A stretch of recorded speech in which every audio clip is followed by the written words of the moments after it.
it was something very exciting, and I think that's why everyone liked it, because it was like their friend is making something new and original of their own content and idea. Quiet on set. Marker. Action. Hi, everybody. Welcome to the Professional Amateur Podcast. I am your host, Jacob Harding. Today is our first true solo episode. The first episode was kind of a test of that, but it was also kind of all over the place. So this is a good example of what our more in-focused solo episodes are going to be about, which today is about screenwriting. There was a poll up on my Instagram for what you guys wanted to hear about first, directing, screenwriting, or producing, and screenwriting won by one vote. Usually I credit myself as a director, so it kind of surprised me a bit, but typically when I talk to people and they're looking for advice, they do often ask about screenwriting more than anything. So it does make sense why that won. I think I'm just happy that producing didn't win, because as you guys will soon learn when I get to that episode, producing is a very love-hate relationship for me. But I am good at it, and it is a necessary evil. So without further ado, let's get into my background first on screenwriting. I'm going to be reading a lot from my computer for this because there's a lot of information. By the way, if you want to vote on these polls I was talking about, you can go follow me on Instagram at _Jacob__Harding_. I post them all on my stories, and you can actually have a sway in where the show goes. So as I mentioned, episode 1, I've been making films since I was 12 years old, but I really didn't start screenwriting until 14. So a lot of what I was doing from 12 to 14 was just kind of me goofing off with my friends and using the story that was in my head and the dialogue I came up with in the moment. I did short stories and stuff like that, but those were more just like novels from the mind of a child. So they were nothing good. When I started wanting to write specifically content to film, it was kind of a weird Frankenstein monster of a novel and a screenplay. So it would still have like a character in their dialogue, but it'd be very novelesque. If anything, it actually might have been more like a stage play, because at that time I was in theater and used to that format a lot. But eventually I discovered a program called Celtics from my first mentor, Kiefer Lucci. Shout out Kiefer. And from that, I kind of learned what the format of a screenplay was, because it kind of walks you through it, like how Final Draft and stuff does. And at the time, I was writing a series in that Frankenstein style. So I went back and wrote it in the proper screenwriting format in Celtics. And for those of you that are longtime fans or followers of my career will know that that series is called Triarctica. It was my main project from like 14 to 16. It was a fantasy series. In that time, I had written 2 seasons, planned 7 seasons, filmed 4 episodes of the first season, but only released 3 episodes onto the internet. Now, when I say episodes, these were like 10 to 20 minutes. They were not full-length television episodes whatsoever. But for many reasons, I had to abandon this project. It still gets brought up to me, though, quite often, because I had a lot of friends involved in it or that were planned to be involved in it.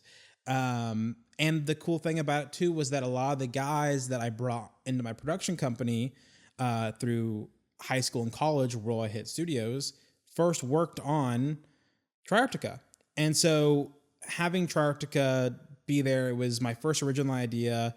It was something very exciting, and I think that's why everyone liked it, because it was like their friend is making something new and original of their own content and idea. And honestly, I didn't really think about this until I wrote this episode as to why it was, besides that was big amongst my friends, that really this was my first script I wrote. It was my journey into screenwriting was through Triarctica. So thank you guys for reminding me of that through this episode. And also, when people usually bring up Triarctica to me, they asked me to remake it now as an adult. And while that thought has come across my mind multiple times, there is currently no consideration to do that. Sorry, old school Triarctica fans. As of right now, there is no planned reboot, but never say never. Russ has never heard of Triarctica until today. You've heard of Triarctica. No. You have definitely heard of Triarctica. You just don't know. Yeah, I haven't seen it, but I know for a fact Devin's brought it up and been like, has he asked you about Triarctica yet? Has he told you about Triarctica yet? No. He 100% has. And I could go ask him because I know for a fact that. But I have not shown you it, and that's on me. I actually haven't shown you a lot of my early stuff. So we'll have to do that.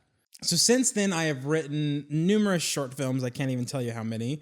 and about 4 feature films. I would say about 60 to 70% of those short films did end up making it somewhere on the internet. And then of the 4 features, only 2 were produced into actual films, which was XYZ, which is the feature I shot right out of high school, and Paralysis, which is currently in post-production. One of those features is abandoned and will not come back, and I might talk about it someday, but today's not the day.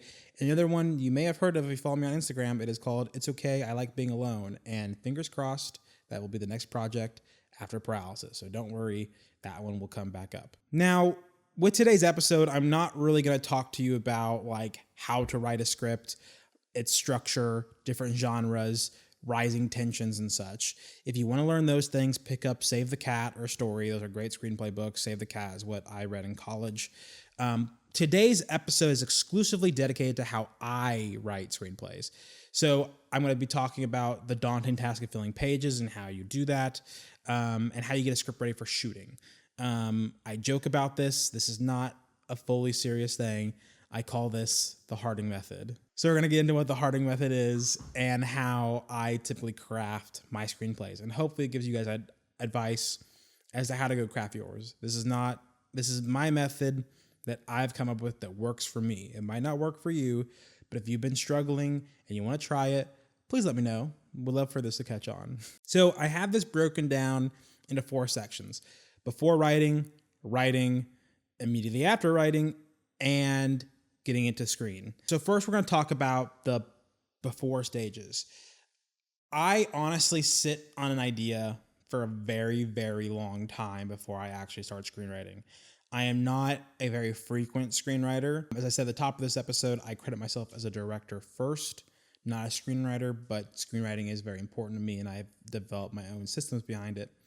But a lot of times, it's just thinking. And I take a long time before I get to the page because I want to make sure I have a pretty formed idea before I even start writing. Usually how it happens, I think of a scene and it starts with a scene and that's in my head. And then I kind of expand beyond that. There's been times where through a couple years, I've had different scenes in my head and don't know until 2-3 years later that all those things are part of the same project. Those are usually like the feature films where like before It's Okay was written, I had a short film I was writing called Rose, which never came to be. And I had this other scene in mind and a couple other concepts from other shorts that I was wanting to work on. And then eventually realized those were all the same film, which would become It's Okay. And so honestly, that's what I do a lot. I have to stress one thing about my writing. I only write if I want to direct it. I do not write for the people at the moment. I don't plan on changing that because like I said, I'm a director first. So I only write if I want to direct. So if I don't want to direct something, I probably pass off the idea to someone else. There's only ever been one idea I've had that I wanted to direct that I didn't want to write because I couldn't figure it out, but I liked different directing concepts behind it. And I did try to pass that idea off, but scripts never came to me. So if you'd like to hear what that is and you think you have cool sci-fi, dark writing talents, hit me up and maybe we can talk about that. So the only time in my life that like someone else has directed a script I wrote was in like film school. That was the only time because it was a class assignment type of thing. I have directed every script I've ever written and no one has ever really directed other scripts. No one's ever directed my scripts before. And I don't plan on changing that, but who knows? Something might change in the next couple of years where I feel differently. Unlike directing, I am a fan of co-writing. I don't do it that often, but if I feel the need to do it, I do it. I wrote a TV pilot with my friend Trey Burns based off my short film, Meet the McCroys. Still love that pilot, Trey. I've not forgotten it. It's just not on my docket right now, but I do co-write, but I don't think co-directing makes sense, but that'll be saved for the directing episode. So yeah, in general, if I have an idea, I'm writing it because I want to direct it. One thing that I hate in writing that a lot of people recommend to you, and I recommend it too, but I hate it, is outlines. My favorite part of screenwriting is the flow state, where everything is coming to you at like millisecond speed. You're in it, you're in the characters, you understand what's going on, and it's just coming out of you, and you're even surprised as you write it. That is my favorite form of writing. I think outlines ruin that because outlines are telling you exactly where you need to head. So in my Harding method, I have developed a different type of outline that I think helps keep you on track, but also kind of helps you form that flow state still more often, which is this. And I'll show a picture of it with spoilers blurred out. But I take a whiteboard and I break it down into 4 sections. I have Act 1, Act 2, Part 1, Act 2, Part 2, and Act 3. And then for every scene, I just put a bullet point. So right now I'm looking at my lovely girlfriend, Maddie, as she's helping me record this. And the simple scene would be Jake talks to Maddie. That's all the bullet point is. Next scene is Jake drives home. After that is Jake records podcast. Like I don't put any other detail except what the scene is literally about. That is it. Because to me, in my head, I know what Jake and Matt are going to talk about. I know what Jake's thinking about on his drive. I know what Jake's going to talk about in his podcast. I don't need to go put that on an outline because then it limits me when I get to actually writing it on the page. So to me, it makes more sense if you want to get into that flow state that you don't hold yourself down so much, but you still are keeping an accountability to yourself. You know where you're heading. As you plot out the whole film, you see what the first bullet point is, what the last bullet point is. So if you get lost in the sauce while writing, you can look back to your whiteboard and see, okay, this is where I'm heading. How do I get there, though? That's up to me now in the moment to figure out how I get there. Another thing I do sometimes is I will also mark out what's the A plot, B plot, and C plot. Now, if you don't know what that is, the A plot is like the main gist of the story. For Star Wars, they need to destroy the Death Star. And then like the B plot would be like Luke being trained to become a Jedi. And I don't know if there's really a C plot in Star Wars, but like you could say the C plot is like his relationship with Princess Leia or something. I don't really know. There's not a great example. You don't have to do A, B, and C plots, but I do think they're important, at least a B plot. So like when I've done this for 2 feature scripts, I did it for It's Okay, I did it for Paralysis. You kind of heard in the last episode, me and the guys actually break down that meeting we did for Paralysis. We were doing it on this whiteboard, doing this format, and I'll show a picture of what that looked like. I don't think I did an A, B, C plot for Paralysis, but I did for It's Okay. I think it's a little redundant. I think as long as you understand why there is an A, B, and C plot, you don't need to be listing what each scene is. But if it helps you kind of keep an idea of like where you're heading and which plot to focus on more of, because if you have like, for example, more of the B plot than A plot, then it's like you kind of have a little bit of a wacky script. So it's like you might want to fix that by making more scenes about the A plot. But you can figure that out on your own. After that whole whiteboard outline is done, then we can start writing. Writing is difficult. I'm not going to sugarcoat it. As I'm sure you know, if you are a screenwriter, it is one of the most difficult things to put words to a blank page. I think a lot of it comes from insecurity, and a lot of it comes from you just thinking that you are writing something that's horrible. And I'm going to be honest with you, you probably are. But that's okay because it doesn't get better until you do that first draft. And I'll explain what I call that in a second. But I have a very specific process of writing that I do that I think makes sense. I plan ahead. I can't do like day of writing typically. I have to be like, okay, today's Monday.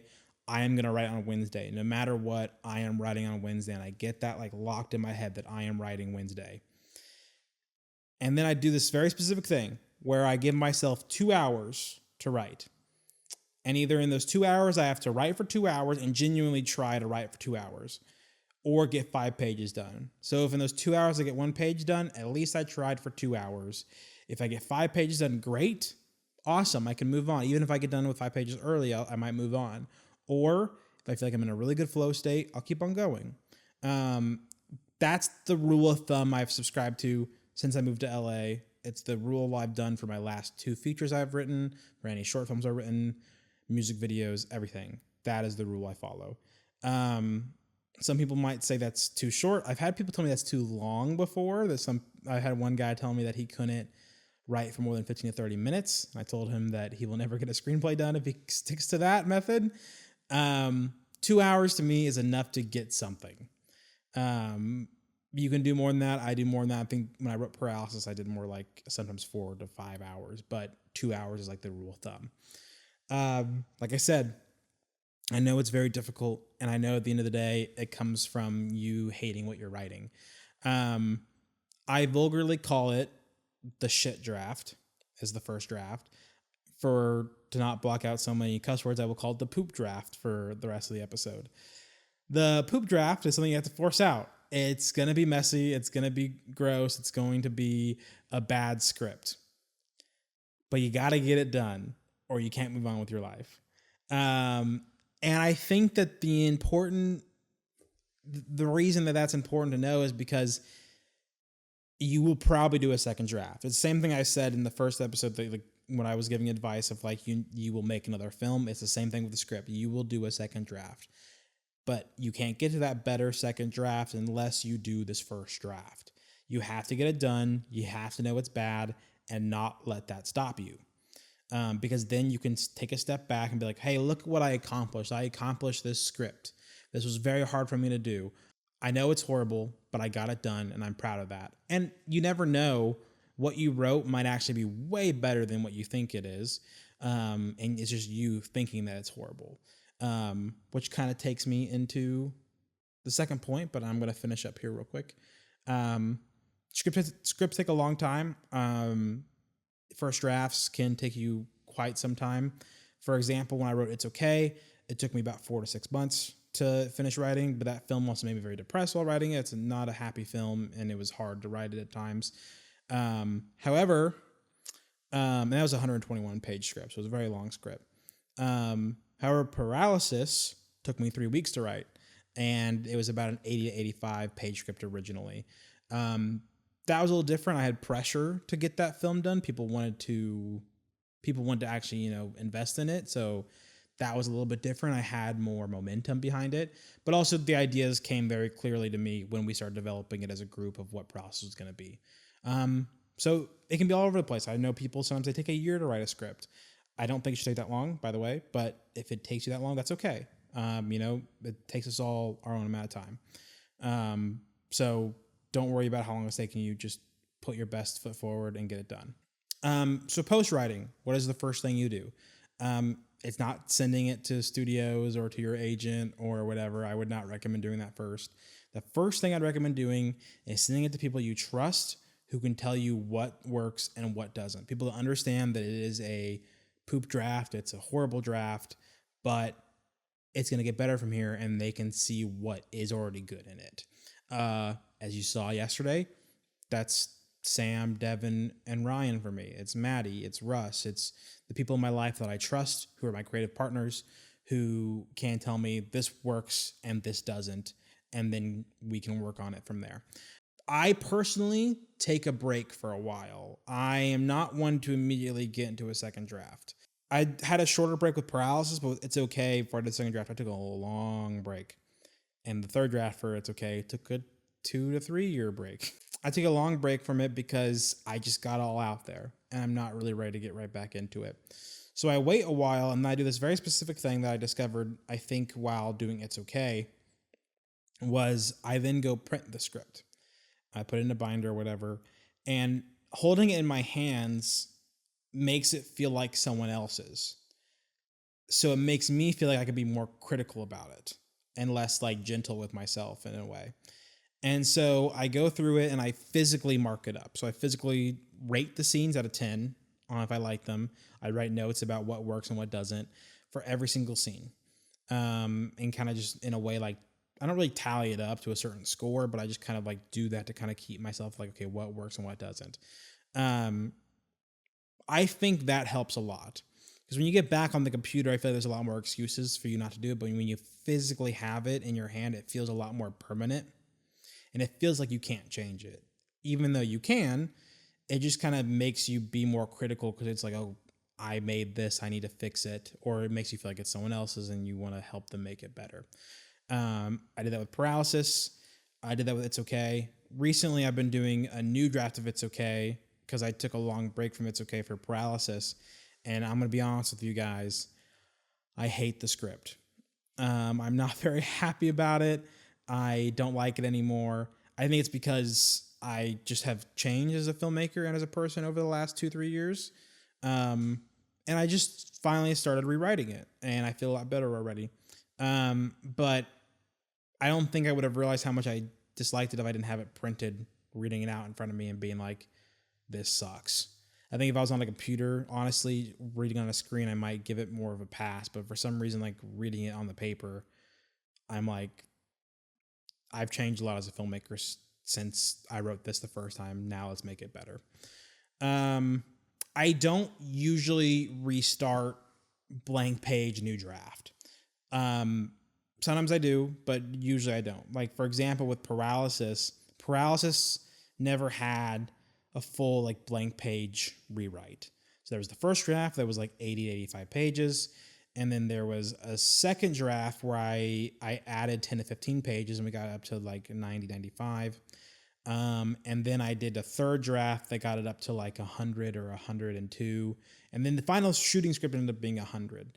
But I never did a whole brand new draft. I did a lot of changes within the script, but the overall plot structure and most of the characterization stayed the same. It was more like dialogue and fixing some characterization here and there.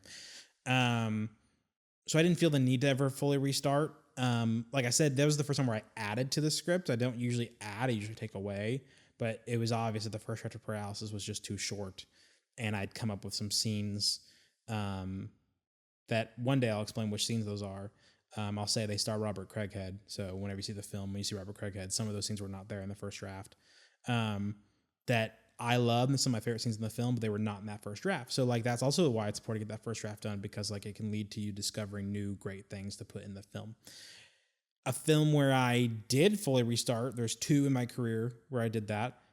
Short film wise was my short film Withdrawal. I had written 3 drafts, and I got to the third one, and I just really wasn't clicking with it anymore. I didn't like it, but I was locked in with it as my thesis film, so I had to finish it. And so what I did was I kind of looked at those first 3 drafts and like what was working about them and what was changing between them. So originally Withdrawal, if you haven't seen Withdrawal, you can see it on my YouTube channel, and I'll link it in the description. So what I noticed was that I was primarily focusing on the main 3 characters played by Judah Fox, Megan Grant, and Sam Harding. But there used to be a lot more characters. Judah's character Kyle used to have a best friend who overdosed halfway through the film. Kyle's mom was dead, which is kind of hinted at in the film. He talks about his mom turning over in her grave, but that was actually like a plot point where he saw like in his like drugged out mind like visions of his mom like being disappointed in him, which was kind of weird. His dad was in the film. His stepmom was in the film. So there's just a lot of characters that I decided didn't need to be there. And every draft was kind of focusing more and more in on these 3 characters. So I just rewrote the whole film to just be about those 3 characters. I did copy and paste some scenes from the other drafts, but for the most part, it was just those 3 characters and kind of a new experience. The other time I did that is very recently with It's Okay. I wrote the first 2 drafts of It's Okay, and the second draft was very much just the first draft, changed a little bit, shortened down a little bit. I'm now starting on a whole new draft. I think that is the right thing to do now, and I'm happy I'm doing that, and it's been really nice. This is the first time I've actually written something new in almost a year since I started Paralysis. So it is nice to be like able to finally kind of start focusing on the next thing. I do really only try to do 3 to 4 actual drafts.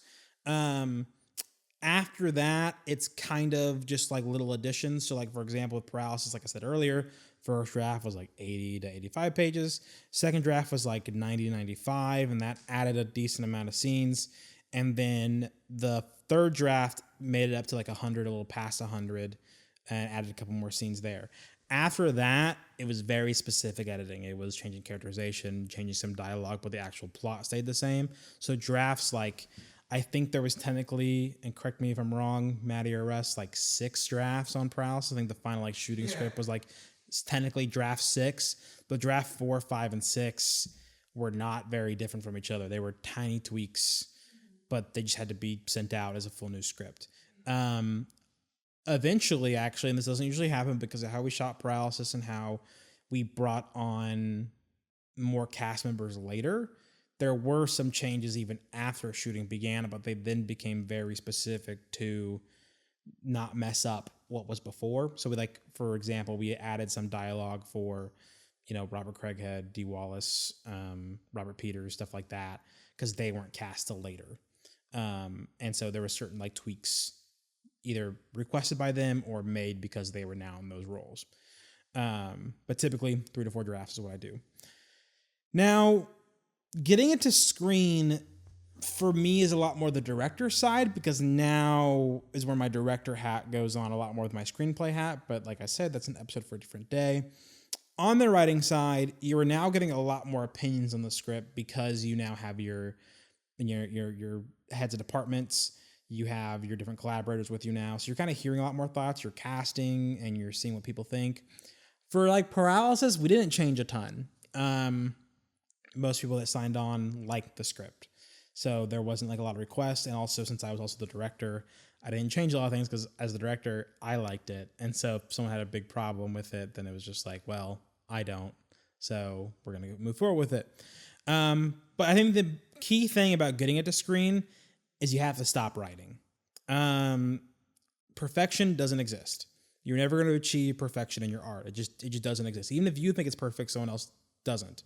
And it's just not a possible thing to achieve. So you have to let that go and get it to the best possible point. As close to perfection as you can, but not perfection. Because you're never going to get anything done. You're never going to actually create art because you're too worried about making it the best art ever. And that's just not possible. You have to make it the best art that you can make right now. So like for paralysis, for example, I was making changes up to shooting. And I had some of my producers and stuff wanting me to make further changes, but I told them I just couldn't anymore because I had to shoot. And they knew that too, but there was just a point where I was like, I'm happy with it. I think the changes that we're making now are like redundant or too small. They don't matter at the end of the day. And I can get more into this in directing, but I also believe that like in directing, the screenplay is really just a blueprint. And you don't have to follow it exactly. Or I guess more, not a blueprint, like it's more of an instruction manual, but those instructions can be tweaked or broken into what you think makes the most sense. But that's for directing side of things. So I won't touch that today. But like I said, you have to stop writing at some point and move on to these next stages. So that's kind of the Harding method in its best gist. That's how I go from like idea to getting it ready to film. There's a lot of different ways to do it. There's not one way to do it. You'll see if you read screenplay books, everyone's got their own ways. And I think the important thing is to find your own way. When I was in school, in film school, they really hit us over the head about Save the Cat and outlining and everything. I think that's why I hate outlining so much, because I was forced to do it in school and it didn't meld well for me in my creativity. So don't take this and be like, oh, this is the only way to screenwrite. It's not. If you want to try it out and see if it helps you, by all means, please do. But find your own tweaks. Maybe your rule of thumb is 3 hours and 10 pages, like it's whatever works best for you. This is just over the last 12 years of screenwriting, what I have discovered is the best way for me. And it's how I've mostly written since I moved to LA for about the past 5 years.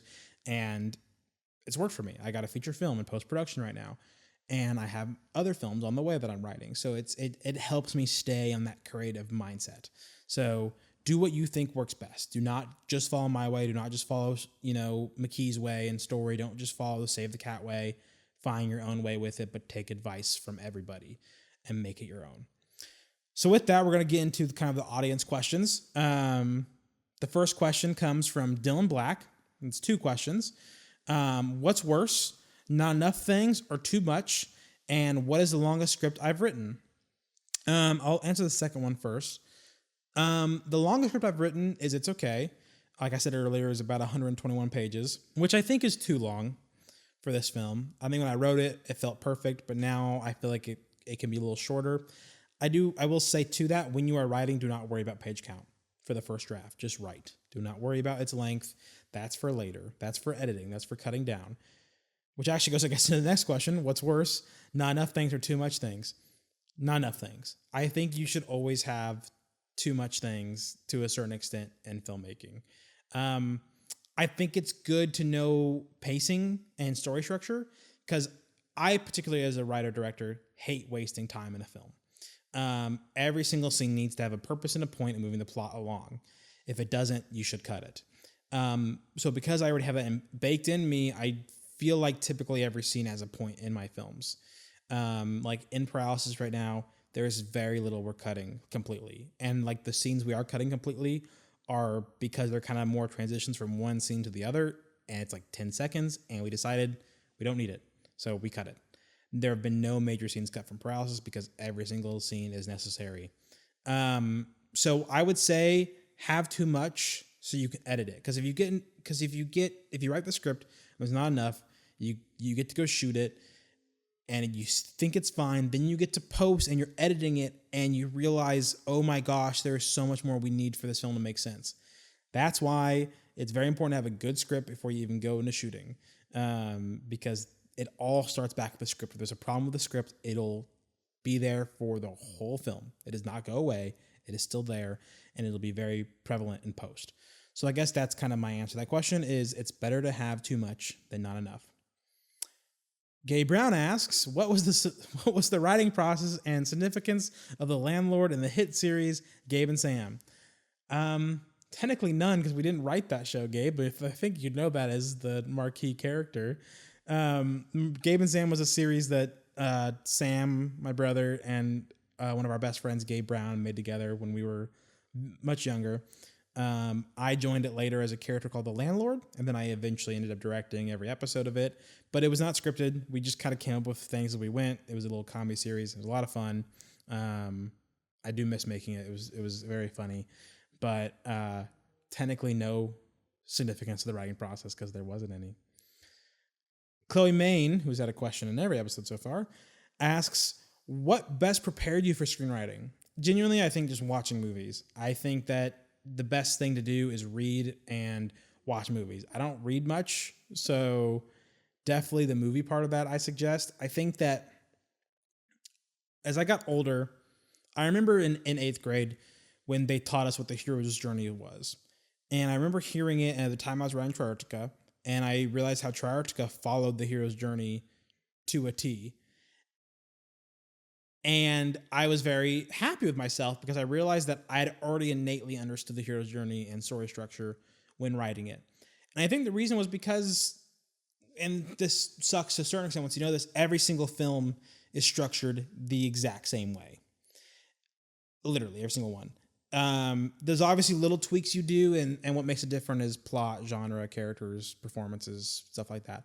But every film follows a lot of the same central thing, so you kind of know when the highs and lows are. I was talking with Russ about this recently on how I think I have it pretty down pat when to go to the bathroom and during a movie because I know story structure so well. I know when it's time to walk away and nothing's gonna happen. Way better than Ryan. Ryan will go during the highest stakes possible in the movie, come back and be like, "What'd I miss?" It's like, bro, you missed everything. And so I think watching movies kind of gives you an innate idea of structure when you're paying attention to the structure of them. And then it becomes very apparent. And I think it's also where you start to be able to tell what's probably going to happen before it happens because you know the structure of the movie. And so certain things are just always there. So I'd say watch movies, read if you can, read screenplays. I think that also helps to know different formatting things. I need to do a better job of that myself, actually, but definitely watch movies, watch television shows too, because television is great for like long-term storytelling. But yeah, definitely watch movies in a theater too. Watch movies in a theater. Brian Main asks, generally, how long does it take to get from an idea to the screen? It's a very broad question, but I do feel like it's an important one to talk about because everyone has a different trajectory. So speaking of features, I think typically when you look at feature films, it's like 3 years is the whole overall process from that's really the process from pre-production to film releasing. Because some people sit on scripts for years. For me, Paralysis honestly has like a 2-year turnaround. I started writing the film in August or September 2023. Now it's not even August. It's almost August 2025. I'm probably when the episode comes out, it is August 2025. So it's been about 2 years since I started writing, and the film is almost done. I don't know when it's gonna be released, but and on our side of things, it's almost done. So that's pretty good. A 2-year turnaround from like writing the script to the film actually being done is pretty dang good. There are shorter films turnarounds. I feel like a lot of Lifetime movies don't take that long, but that's like a general like 2 to 4 years probably for feature films. For short films, it really just depends on how you're doing it. Like a lot of people do 48-hour film festivals, where in the 48 hours you are writing, shooting, and editing it. Obviously, that's a crazy turnaround. So it just depends. It can be very general. There's no right answer. There's no bad answer.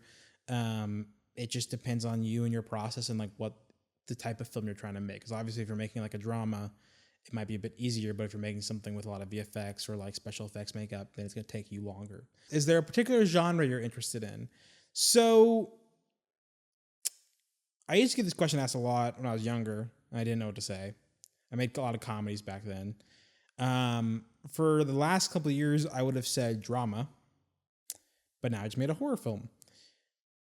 So really, I don't have one. I would say that I have particular types of stories and themes I like. And I think that can transcend all genre. I think there are similar beats and themes in all my films.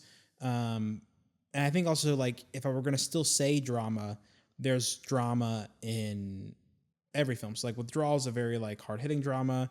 Scene 25R, which is another short film I made, is kind of a comedy drama. Like there's a little bit of drama to it, but not a ton. Wailing Man, which is another horror short I made, it's a dialogue-free film, so it's kind of an experiment for me, but it is generally also kind of a drama horror film. And Paralysis is a lot of dramatic moments that like can at times like transcend horror. It's not. There are scenes where it's very much more of like a personal drama than it is a horror film. But then you go back to It's Okay, and it's a romantic drama. So I think it just kind of like there's certain themes and characters that I like, and that's more what I stick to than like a specific genre. But who knows? Maybe I'll be locked into the horror genre after Paralysis. I hope I'm not, because of the films I'd like to make.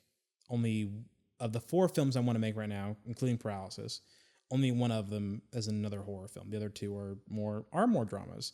So we'll see. I have no idea. But I kind of like all genres right now. I'd love to do a musical someday. But that might not be for a long time. So that's going to be it for today's episode.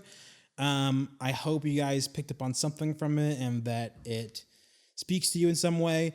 Before I close out, my recommendations. I am recording this ahead of time, but I think when this episode comes out, the movie Weapons will be out in theaters. So I would recommend go see Weapons. It's from the same team that made Barbarian. Barbarian was one of my favorite horror movies of 2022. And I am really excited to see Weapons. It looks crazy and it looks very creepy. It's got a cool plot. If I didn't like it, I will intercut right here and say that I didn't like it and I don't recommend it and recommend something else. But right now, I'm recommending Weapons. For your home recommendation, actually, real quick, another theater recommendation I would give you for August is Jaws. Jaws is actually coming back to theaters for its 50th anniversary at the end of August. So, so go see Jaws. You know, it's a great film. One of my favorite Steven Spielberg films. And I think it hits really different in a theater. I didn't watch it for the first time until it last re-released in like 2021. And I was shocked by it. And I thought that I was glad I saw it in the theater first. So if you've never seen Jaws, maybe wait till the end of August and go see it in theaters. It's really cool. For my home recommendation, I'm going to recommend a classic, Casablanca. I love Casablanca. I think it's one of the best screenplays ever written. I know that might be like a usual film bro statement. I don't know. It's a classic that I feel like a lot of people probably haven't seen, but in terms of like film community, everyone's seen it. So I don't know, but I think it's one of the best screenplays ever written. I highly recommend it. It's very good, and I want to watch it again too. So, you know, tell me if you end up checking it out. Anyways, guys, thanks for tuning in. Special thanks to my producers, Maddie Main, Russ Greasy, Brett Gaffney, and shout out to Wonderview Venues for letting us come and record here. Guys, keep on creating and keep on dreaming. We'll see you later.